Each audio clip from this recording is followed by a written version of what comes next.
Pinagtatawanan ngayon si Tamba dahil sa pinagyayaw-yaw niya. Ano kaya yung mga sinasabi niya na yung mga netizens tawang-tawa? Pero bago natin pag-usapan yan, Tamba, panoorin mo sila. Mga kasama!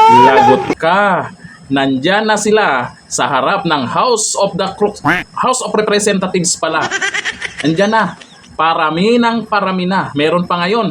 Grupo din ng mga DDS. Andun sa EDSA. Naku, umpisa na. Hindi mo mapipigilan yung galit ng taong bayan.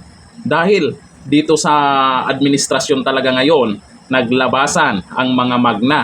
Noon, sa panahon ni dating Pangulong Duterte, nasilip na tong mga to, lalo na tong mga kontraktor, itong Diskaya. Alam ni dating Pangulong Duterte ang mga gawain nila. Kaya, hindi nakaporma. Eto, sa panahon ni Dunyor, bumawi sila. Sabay-sabay pa. Kaya ang laki ng budget na inito. Dito po tayo sa pinagyayaw-yaw ni Tamba. Pati si Rowena Guanzon, napariak dyan. Ang sabi ni Rowena Guanzon muntik ko na mabuga yung coke na iniinom ko. Ano ba sinasabi ni Tamba? Ba't ganun kayo makapag-react? Dito mismo sa News 5, tingnan nyo po yung reaction. Sa News 5 mismo yan, baka isipin nyo, mga Duterte yan. Sa News 5, yung nagre-react dyan, puro tawa. Ang sumunod na medyo maraming nag-react dyan, galit na. O ito, ang pahayag ni Tamba. House versus corruption. Napakaganda ng ang datingan Kala mo totoo Sabi dito iginiit ni House Speaker Martin Romualdez na dapat imbestigahan ang mga aligasyon ng katiwalian sa pamahalaan kasunod ng mga panawagan ng business community at civil society groups. Pwede nga. Sa isang pahayag, sinabi din niya na hindi hahayaan ng House of Representatives na manaig ang korupsyon. Labas niyo na kasi si Saldico. Nakatutok ang publiko sa mga investigasyon hinggil sa maanumalyang flood control projects na pinaghahatian umano ng mga kontraktor. Kontraktor lang ba? Ilang mambabatas at mga opisyal ng gobyerno ang pondo. Wow! Ang linis ni Tamba. Siya pa ang malakas na magsalita ng ganyan Kaya pala si Rowena Guanzon ay yung iniinom niyang coke, muntik niya niyang mabuga. At yung mga nakabasa sa balitang yan ay talagang tawang-tawa, yung iba galit na. Simula 2022, si Romualdez, pinsan ni President Bongbong Marcos, ang nagsilbing leader ng mababang kapulungan na isa sa mga nangangasiwa sa budget deliberations. Ayon yan sa post ng News 5. Di ba? Ikaw yung namumuno dyan. Ikaw yung nakakaalam sa budget na yan. Sa loob ng 3 taon, ngayon lang kayo nagre-react dyan kung kailan pinaimbestigahan na ni Marcoleta sa Blue Ribbon Committee niya.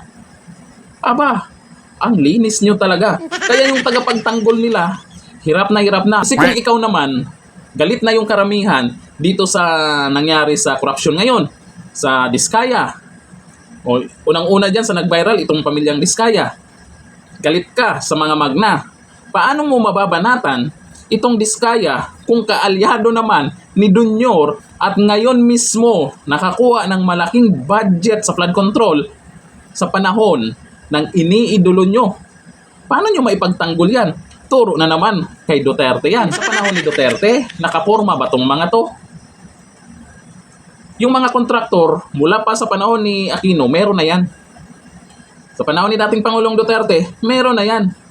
Pero nagkaroon ba ng maanumalyang proyekto? Samantala, ay ang pinupush po ni Tatay Digong noon, yung proyekto niya na build.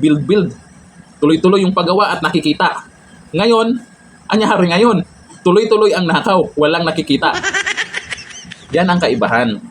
Tinodo nila ngayon dahil weak leader nga. Kung si Tatay Digong pa ang nakaupo, hindi makaporma tong mga to. Kung si Tatay Digong pa ang presidente ngayon, tahimik yung mga yan. Hindi makaporma yan. Ngayon, wala na ang kamay na bakal. Bumabawi na sila. Nagsabay-sabay pa. Kaya ngayon, away-away na sila. Kanya-kanya ng dahilan, laglaga na. Kitam, si Congressman Toby Tiangco. Ano na? Di ba? Binubulgar na rin sila. Campaign manager pa yan ng alyansa. Ano na? si Senator Amy Marcos. Binubulgar na rin sila. Sila ngayon ang nagbubulgar. Kaya kung ikaw Marcos loyalist or tagapagtanggol ng mga Marcos, mahihirapan ka talaga. Pero kayang-kaya nila pag tuloy-tuloy ang usapang 1530 di umano nila. Hanggang dito na lang. Thank you. Bye.